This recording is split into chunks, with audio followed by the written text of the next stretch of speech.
The question we're asked is, the Republican Party and the Tea Party, can this marriage survive? My answer is, it better. The White House is occupied by a lifelong anti-American radical who has done more to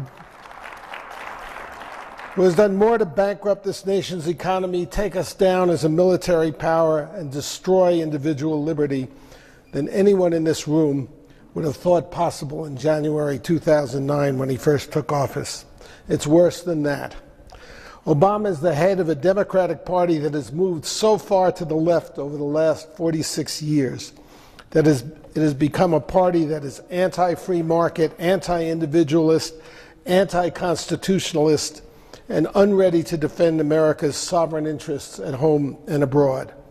We cannot afford to let such a party run our government for another 4 or 8 years. The world can't afford it. So how do we hold this conservative coalition that opposes our national suicide together? How do we make this marriage survive? First of all, by recognizing that the difference between the Tea Party and the Republican Party is a matter of tactics and temperament, not policy and ideology. To understand what I mean by this, you just have to go back to the flashpoint that raised this question of a schism in the first place. The famous alleged shutdown by Tea Party hero Ted Cruz. I probably should acknowledge at this point that I am a huge fan of what the Tea Party represents, though not always what it does. I believe the emergence of the Tea Party is the most important political development in conservatism in the last 25 years and is possibly the last best hope for our country. The government shutdown was the alleged result of Cruz's filibuster of a continuing resolution to fund the government. In fact, Cruz and the Tea Party legislators voted to fund the government, just not Obamacare. The House had passed an amendment to the resolution that would strip Obamacare from the funding bill. But then a Las Vegas mobster named Harry Reid stripped the amendment from the bill, which is how the Democrats and the press were able to lie successfully and lay the blame on Cruz and the Tea Party. Cruz then conducted a one-man filibuster to express his opposition to Reid's thuggery and to what he regarded as a cave-in of most of his Republican colleagues who, rather than join him, voted to pass the resolution with Obamacare as part of it. And so the Republicans attacked each other instead of the real culprits. You might ask yourself this question: what would have happened if the Republican Party and the Tea Party and the big PACs run by Rove and the Koch brothers had funded a $30 million campaign to put the blame on Reid and Obama where it belonged? There was no such campaign. All the parties on our side, all of them, failed to take the fight to the enemy camp this way. The finger pointing that followed is just another example of the circular firing squad that we on the right are so good at and that continually sets us back. Here's a second important point that applies to all the frictions between Tea Partiers and Republican regulars. The conflict within the right about the Obama shutdown was not about policy. It was about tactics. Every Republican in Congress is opposed to Obamacare, with no exceptions. Not a single Republican legislator voted for it. Not a single Republican legislator would support it. The issue is tactics. How best to defeat the Democrats and repeal a monstrous law. How to defeat the Socialist Party that now controls our government and is hell-bent on bankrupting our country, crippling our military, and destroying the culture of individualism and opportunity that has made this nation what it is. Understanding that what divides us is tactical, not fundamental, is crucial to keeping the marriage alive. A tactical difference is no grounds for divorce. Another important point to understand is that there's a difference between politics and policy. Republicans are good at policy. They're not so good at politics, which is the way one gets to make policy. Do we repeal Obamacare by obstructing it at every turn? Or do we repeal it by lying low until we have a majority and abolishing it at a stroke? And if we lie low, do we demoralize our troops who see us as compromisers and appeasers, and in effect give up the chance of ever winning a majority and accomplishing our goal? These are the questions that divide us. They are legitimate questions, and you'll excuse me for blurting this out, no one knows the answers. Politics is always a gamble. No one can be sure of what will succeed, and that is why we have to respect each other and keep our coalition strong, even though we disagree.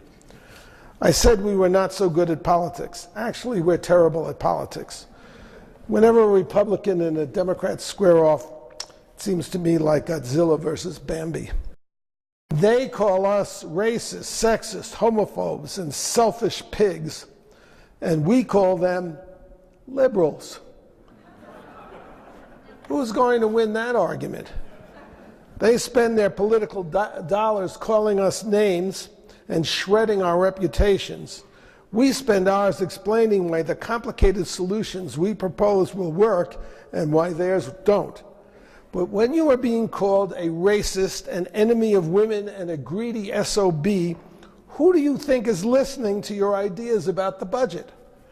Who is going to believe you when all your motives are ulterior and degenerate? This is the problem that not only Republicans, but also Tea Partiers and conservatives have failed to address successfully. It is why the Democratic Party, which supports policies that are morally repugnant and have failed on an epic scale, still wins elections. Medicare is bankrupt and a mess. Social Security is bankrupt and a mess.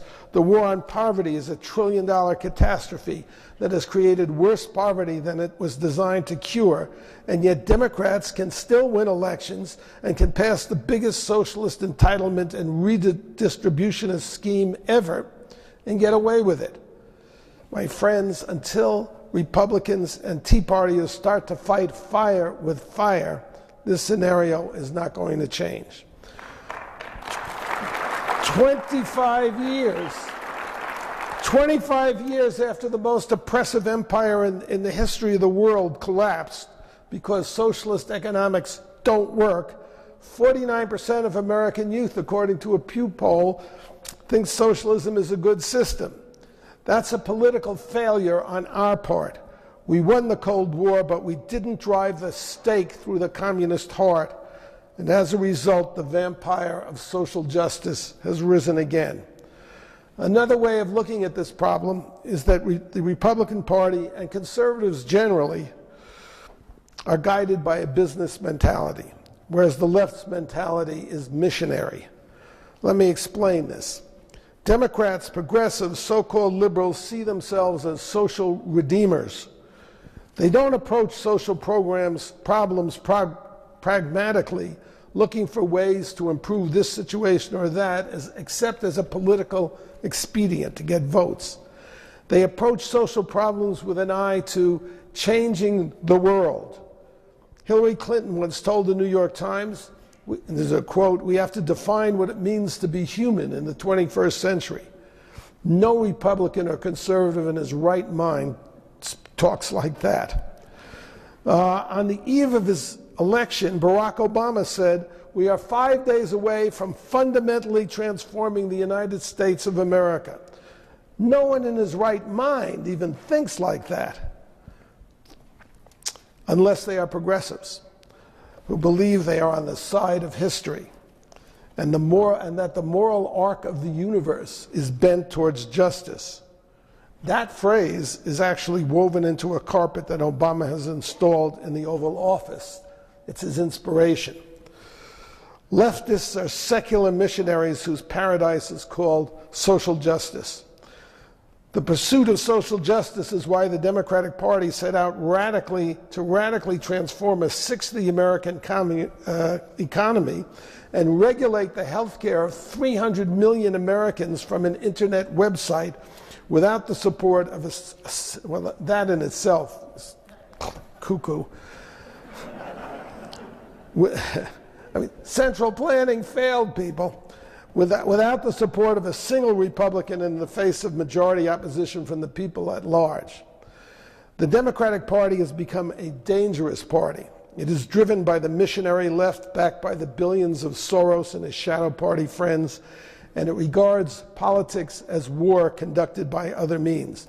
That's why Democrats can say and believe that Republicans are conducting wars against women, minorities, and the poor, while Republicans refer to them as liberals and patiently explain to them why their policies won't work. If explaining why their policies won't work was politically effective, they'd be out of business. Socialism doesn't work. Central planning doesn't work. These ideas have ruined whole continents. Why haven't Democrats learned from that? It's because they are missionaries, and their politics is a religion which provides them with a meaning for their lives. They are the prophets of a social redemption, a future in which the meaning of being human has been redefined and social justice prevails.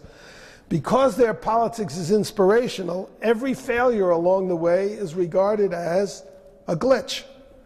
The cause is noble, and they cannot allow it to be derailed by a failure of any of its parts. After a century of corpses and ruined continents, socialists should be just another name for delusional, also progressive. And yet these are the fantasies that drive the Democratic Party today. By contrast, a business mentality, which is ours, not mine because I'm a renegade leftist, a business mentality is pragmatic, and its expectations are modest. It is not looking to change the world we live in, but to service the actual beings who inhabit it. It sets out to meet their needs within the parameters that are set by human capabilities and desires. When a businessman is delusional, when his expectations exceed the capacities of the marketplace, the market punishes him, and punishes him without mercy. A business approach is fundamentally positive. To succeed, it must meet the expectations of others and not merely their hopes. Where possible, it wants to avoid conflict and the alienation of others. It is looking to maximize customers and expand markets, and therefore to make deals. A businessman would rather buy you out or merge with you than crush you. When obstacles present themselves, it is cheaper and in the long run more productive to compromise and find a way around them. This is the mentality of our Washington insiders. A way of looking at the schism between the Tea Party and the Republican Party is that the Tea Party, which is an upstart, is driven more by the missionary mentality, while the Republican Party is more of a business establishment with a business temperament and approach. John Boehner and Mitch McConnell are deal makers, not game changers. The catch is that this is probably not the best mentality when confronted by a missionary party that views politics as war and it is out for your blood. In these circumstances, an equal and opposite force, a missionary force, may be required to defeat it. The grassroots understands this, which is why and how the Tea Party was born, and why a maverick like Ted Cruz was able to defeat the strongest Republican establishment in Texas, the most important Republican state, and become its senator. The Tea Party's mission is not parallel to that of the political left. It is not about creating a new race of human beings or a new social order. Its mission is closer to the realism of business. A constitution, it's out to defend something familiar and real, a constitution that has been shredded, a culture that has been traduced, an economy that is heading for bankruptcy. This doesn't mean that Tea Partiers should be unmindful of the dangers that missionary ideas bring with them. Good principles don't guarantee good candidates or winning politics.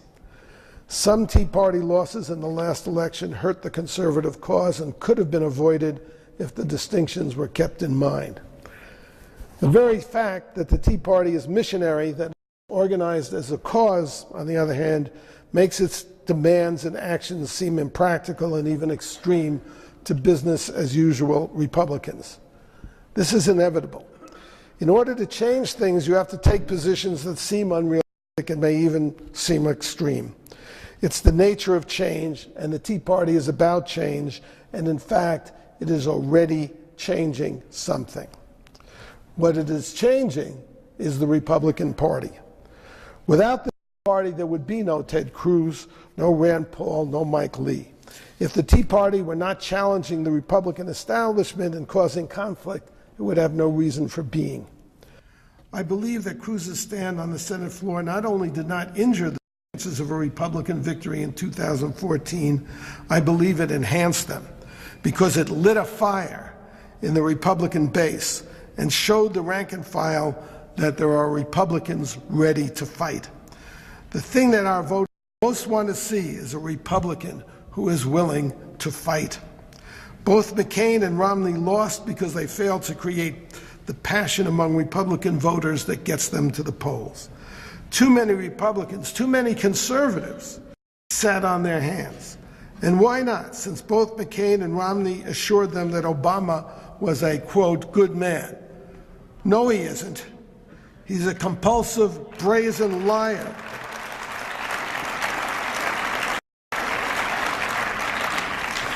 He's a human wrecking ball blasting the structures and foundations of a great nation. The question you're probably asking is how far the Tea Party can succeed as a caucus within the Republican Party. How great changes it can achieve. Can Republicans like Boehner and McConnell be changed?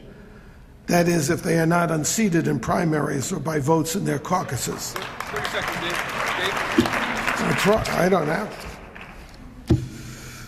Well, if my analysis is correct, both men have a business mentality and can appreciate the realities of power. So my answer is yes. If the grassroots mobilizes and the Tea Party gains critical mass, they can be changed. That's what politics is about. That's what happened to the Democratic Party. A radical left infiltrated it through the McGovern campaign and transformed it into an anti-American, anti-free market, anti-constitution party. How do we fight fire with fire? How do we answer this thing when they call us names? Actually, it's very easy. Every inner city in America of size is 100% controlled by the Democratic Party and has been for 50 years. The Democratic Party has its boot heels on the necks of poor black and Hispanic people in every major inner city in America. They're crushing the life out of millions of poor black and Hispanic children in the public school traps, which they run as a jobs program for adults and a slush fund for the Democratic Party. For the Republican Party, for conservatives generally, to fight the Democrats, you have to take the battle to the enemy. You have to tar and feather them. It's very unpleasant, and people who are not ready for unpleasantness should not be in politics anyway. It means taking up the cause of the victims and indicting progressives for their crimes. It means fighting fire with fire. The one thing it does not mean is business as usual.